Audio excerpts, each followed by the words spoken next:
반갑습니다. 2026년 기준으로 13년간 면허구제 업무를 대한민국에서 가장 많이 진행해본 송범석 행정사입니다. 이번 시간도 저희 5만 7천여 명의 회원이 있는 모두다 행정사 카페에 질문하신 내용에 대해서 답변드리고 있습니다. 다만 저는 면허구제 담당으로 변호사가 아니기 때문에 면허구제 업무 외에 더 궁금하신 점이 있다면 가까운 변호사 사무소를 방문해 보시거나 집단지성의 경험이 필요하시다면 모두다 행정사 네이버 카페에 접속하셔서 무료 질문을 주시길 바랍니다. 한편 모두다 행정사 네이버 카페에서는 AI 기반 형량 예측 서비스를 무료로 제공하고 있습니다. 지난 13년간 축적된 실제 사건 데이터와 검찰, 법원, 판결 흐름을 AI에 학습시켜 사건 정보를 입력하면 벌금 가능 구간, 약식 구공판 및 실형 가능성, 지금 준비해야 할 핵심 포인트까지 한 번에 확인하실 수 있습니다. 인터넷 추측이 아닌 데이터 기준으로 사건의 정확한 포지션을 점검해 보시길 바랍니다.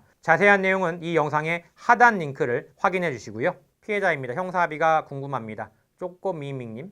자, 이번엔 부모님 사연이네요. 부모님께서 음주 뺑소니 사고를 당하셨고 즉시 신고해서 음주운전 상태로 가해자 음주 측정까지 완료가 됐다고 합니다. 정확한 농도는 모르고 음주 농도 수준 만취 상태. 큰일이네요. 현재 입원하셨고 부모님 중에 어머님께서 충격을 받으신 건지 외상 후 스트레스 장애가 있는 것 같죠? 괜찮아지시겠죠? 가해자분께서 진단서 제출 전에 꼭 만나자 연락이 왔는데 합의 의사가 있다면 어떤 식으로 하는 게 맞는 건가요? 형사합의가 중요한 걸까요? 가해자 입장에선 중요하죠. 음주 초범 여부는 모릅니다. 아직 경찰 조사 전이고 이번 주 곧 경찰 조사 예정입니다. 이 질문은 읽는 순간부터 마음이 무거워지죠. 부모님께서 음주 뺑소니 사고를 당하셨고 가해자는 현장에서 바로 검거됐는데 음주 측정까지 완료된 상황이고요. 수치는 정확히 모르지만 면허 취소 수준의 만취 상태였던 걸로 보이고 현재 부모님은 입원 중입니다. 특히 어머니는 외상이 뚜렷하지는 않지만 사고 충격 때문에 일상생활이 어려운 상태라고 하셨고요. 이 상황에서 가해자가 먼저 연락을 해옵니다. 진단서 제출 전에 한번 만나자. 이 말을 들으면 피해자 입장에서는 머릿속이 복잡해질 수밖에 없죠. 합의를 하자는 건지, 미리 막으려는 건지, 지금 만나는 게 맞는 건지, 형사합의가 정말 중요한 건지.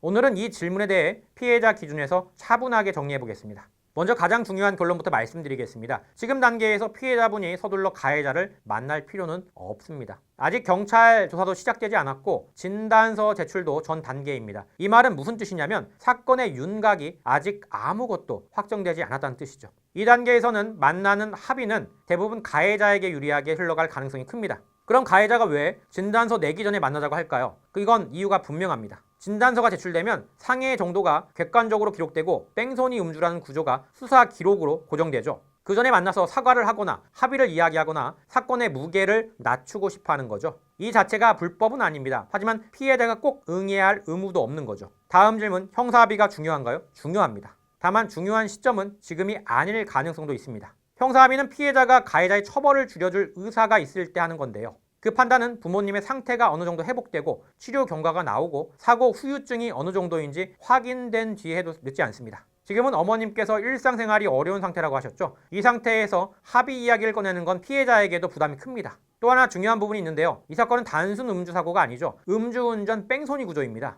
이건 형사적으로 굉장히 무겁게 보는 사안입니다. 가해자가 초범인지 전과가 있는지는 지금 단계에선 중요하지 않습니다. 수사기관은 사고 경위, 도주 여부, 음주 상태, 피해 회복 여부를 종합해서 판단하고요. 피해자가 서둘러 합의를 해주지 않아도 절차상 문제는 전혀 없습니다. 그럼 피해자분은 지금 무엇을 하셔야 할까요? 첫 번째, 부모님 치료에 집중하셔야 합니다. 입원 치료, 진단서, 향후 치료 가능성까지 의료 기록을 차분히 정리하셔야 하고요. 두 번째, 경찰 조사에서는 사실 그대로만 말씀하시면 됩니다. 합의 여부를 묻더라도 아직 결정하지 않았다고 하셔도 됩니다. 세 번째, 가해자와의 직접 만남은 지금 단계에서 피하셔도 됩니다. 원하신다면 나중에 대리인을 통해서 합의 의사를 전달하는 것도 충분히 가능합니다. 정리해보겠습니다. 지금은 합의를 서두를 단계는 아니고요. 진단서 제출 전이라서 불리해질까봐 걱정하실 필요도 없고요. 형사합의는 중요하지만 피해자의 회복 상태와 사건 구조가 정리된 뒤에 해도 전혀 늦지 않습니다. 피해자가 따라가야 할 이유는 없고요. 이 사건의 중심은 가해자의 편의가 아니라 부모님의 회복입니다. 지금은 그것 하나만 생각하셔도 되겠고요. 이상 모두다 행정사 송범석 대표였습니다.